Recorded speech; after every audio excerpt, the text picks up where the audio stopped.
अब पहले से अलग होगी सुक्खू की वर्किंग। बागियों के तेवरों के बाद हालात संभालने में कामयाब रहे मुख्यमंत्री।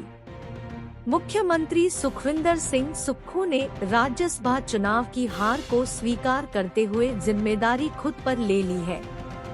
उन्होंने कहा कि हिमाचल की राजनीति में इस तरह की घटना पहले नहीं हुई। साथ ही यह सीख भी दी कि जो हुआ जरूरी नहीं हुआ भविष्य में भी न हो।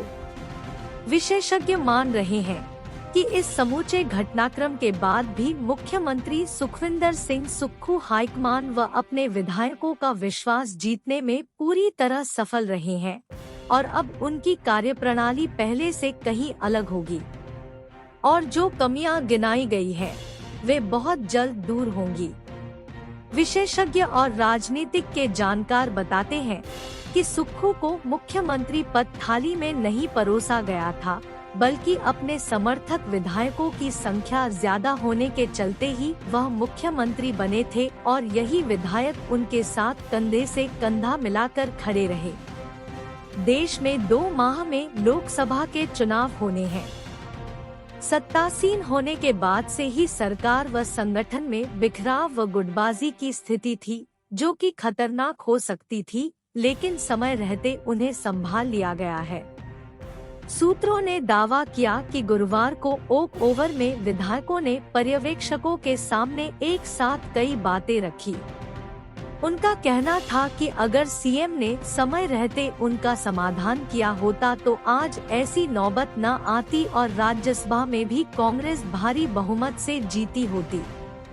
आज जो बातचीत हुई है उसमें यह कोशिश हुई कि सरकार समन्वय समिति गठित कर केंद्रीय हाईकमान ने बड़ा संदेश दिया है कि अब किसी भी स्तर पर कोई मसला अटकेगा नहीं।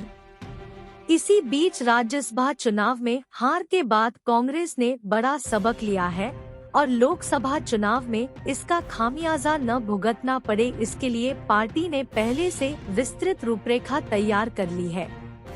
अब बोर्ड व निगमों में अध्यक्ष व उपाध्यक्षों की तैनाती होगी। ताजपोशी के लिए जिला व संसदीय क्षेत्रवार समन्वय बनाया जाएगा ताकि इसका फायदा लोकसभा चुनावों में कांग्रेस पार्टी को इसके लिए सूची भी तैयार कर ली गई है। जो विधायक अपने क्षेत्रों में अधिकारियों व कर्मचारियों के तबादलों की सिफारिश कर रहे थे, अब वे भी आसानी से होंगे। विधायकों की सदस्यता रद्द करने पर कौन क्या बोला? मेरे ही इस्तीफे के लिए षड्यंत्र हुआ। मुख्यमंत्री सुखविंदर सिंह सुक्खू ने कहा कि पार्टी के खिलाफ जाने वाले किसी भी विधायक को कार्रवाई का सामना करना पड़ेगा। राज्यसभा चुनाव के बाद जो हुआ उससे कई अटकलें लगने लगी कि हिमाचल प्रदेश की सरकार गिरने वाली है। एक षड्यंत्र के तहत खबर चल रही थी कि सीएम इस्तीफा दे रहे हैं। यह इसलिए किया गया ताकि वोटिंग के समय हमारी संख्या कम हो जाए। हमने ईमानदारी से सरकार चलाई है। हिमाचल प्रदेश में हमारी सरकार निश्चित तौर पर 5 साल चलेगी। लोकसभा चुनाव में पार्टी कार्यकर्ताओं को एकजुट होकर जीत के लिए काम करना है। एकजुट होकर लड़ेंगे लोकसभा चुनाव। हिमाचल प्रदेश कांग्रेस कमेटी की अध्यक्ष प्रतिभा सिंह ने कहा कि सरकार के साथ विस्तृत बातचीत के बाद मामला सुलझ गया है और बहुत जल्द स्थितियां नियंत्रण में होंगी। उन्होंने कहा कि कांग्रेस पार्टी पहले से ज्यादा संगठित होकर लोकसभा चुनाव में उतरेगी। होली लॉज में पत्रकारों से बातचीत में प्रतिभा सिंह ने कहा कि मैंने भी बातें हाईकमान के समक्ष रखी है। बीते रोज भी मामला पर्यवेक्षकों के समक्ष रखा है। वे क्या चाहते थे और क्या हो रहा है, इन सारी चीजों को हाईकमान के समक्ष रखा गया है। 5 साल चलेगी कांग्रेस सरकार। कांग्रेस पार्टी के पर्यवेक्षक भूपेंद्र सिंह हुड्डा ने कहा कि सुखविंदर सुक्खू मुख्यमंत्री पद पर रहेंगे। कांग्रेस सरकार 5 साल तक चलेगी। सरकार व संगठन में समन्वय के लिए 6 सदस्यीय समन्वय समिति बनाई जाएगी। इसमें कांग्रेस प्रदेश अध्यक्ष, मुख्यमंत्री, उप मुख्यमंत्री सहित अन्य सदस्य होंगे। लोकसभा चुनाव में जीत के लिए पार्टी एकजुट होकर काम करेगी। इस दौरान भूपेंद्र सिंह हुड्डा ने कहा कि राज्यसभा के चुनाव में पार्टी को सीट खोने का अफसोस है। पार्टी विधायकों से बात की गई है और इसे लेकर आपस में एक सहमति बनी है। प्रदेश में सब कुछ ठीक हो गया है। कर्नाटक के उप मुख्यमंत्री और पर्यवेक्षक DK शिवकुमार बोले कि प्रदेश में सब कुछ ठीक हो गया है। प्रदेश सरकार 5 साल तक सत्ता में रहेगी। सभी विधायकों से एक एक कर बात कर ली गई है। पूरी पार्टी एकजुट है। उन्होंने कहा कि सभी मसलों को बातचीत के माध्यम से सुलझा लिया गया है। इससे पूर्व विधानसभा अध्यक्ष के अलावा सभी 33 कांग्रेस विधायकों ने मुख्यमंत्री आवास पर हाजिरी भरी थी। शिमला के ओकओवर में पर्यवेक्षकों के साथ कांग्रेस विधायक दल की आयोजित की गई। बैठक में आगामी रणनीति तय की गई। पार्टी के व्हिप को अनदेखा किया। विधानसभा अध्यक्ष कुलदीप पठानिया ने कहा कि पार्टी ने सभी सदस्यों को व्हिप जारी किया था और उन्होंने इसकी अनदेखी की है। कटौती प्रस्ताव और बजट पास करने के लिए वोटिंग के दौरान सभी 6 विधायक सदन में मौजूद नहीं थे। इसके खिलाफ संसदीय कार्य मंत्री हर्षवर्धन चौहान ने याचिका दायर की थी। इस याचिका की सुनवाई के बाद बुधवार को विधानसभा अध्यक्ष ने फैसला सुरक्षित रख लिया था। गुरुवार को फैसला देते हुए विधानसभा अध्यक्ष ने कहा कि सभी 6 विधायकों को अयोग्य करार दे दिया है। परिस्थितियों के अनुसार रहा फैसला।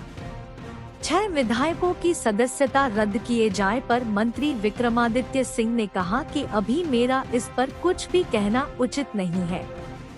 हमारे पर्यवेक्षक यहाँ आए हैं, उन्होंने परिस्थिति को देखा है और फिर स्पीकर ने फैसला लिया है, इसलिए मेरा इस पर कुछ कहना उचित नहीं है। मामला हाईकमान के ध्यान में लाया गया है। बातचीत चल रही है। पर्यवेक्षक यहाँ है और वे सब कुछ ठीक करने की कोशिश कर रहे हैं। हम उनसे बात करेंगे। कांग्रेस पार्टी एकजुट है और प्रदेश के साथ यहाँ की जनता की भावनाओं को ध्यान में रखते हुए काम किया जाएगा। जयराम बोले, हड़बड़ाहट में लिया फैसला।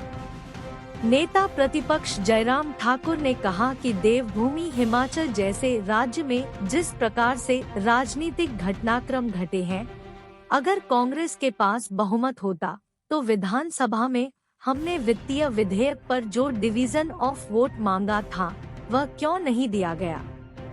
नेता प्रतिपक्ष ने कहा कि कांग्रेस के 6 विधायकों ने भाजपा को समर्थन दिया है और स्वाभाविक रूप से वे हमारे साथ है।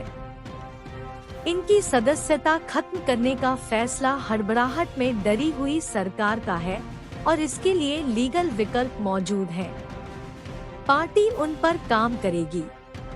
कानूनी विकल्प तलाश रही भाजपा।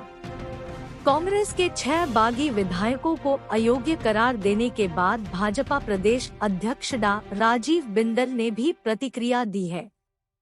उन्होंने कहा कि कांग्रेस सरकार अल्पमत में है और अपने ही बोझ से कभी भी गिर जाएगी। उन्होंने कहा कि अयोग्य करार दिए गए विधायकों को लेकर कानूनी विशेषज्ञों से सलाह की जा रही है और इस बारे में बहुत से विकल्प मौजूद हैं। हिमाचल प्रदेश में राज्यसभा का चुनाव हिमाचल के इतिहास की बहुत बड़ी घटना है, जिसमें भाजपा की ओर से हर्ष महाजन चुनाव में निर्वाचित हुए हैं। राज्यसभा चुनाव में हार के बाद कांग्रेस सरकार सत्ता में रहने का नैतिक अधिकार खो चुकी है। प्रदेश में थे वरिष्ठ नेता, फिर बाहरी को क्यों थोपा। कांग्रेस हाईकमान ने हिमाचल प्रदेश के वरिष्ठ नेताओं को दरकिनार कर राज्यसभा सीट पर बाहरी राज्य से प्रत्याशी देकर प्रदेश के नेताओं का अपमान किया था।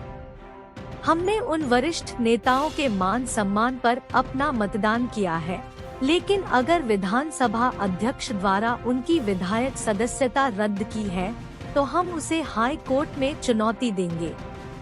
यह कहना है कुटलैहड़ से विधायक देवेंद्र कुमार भुट्टो का।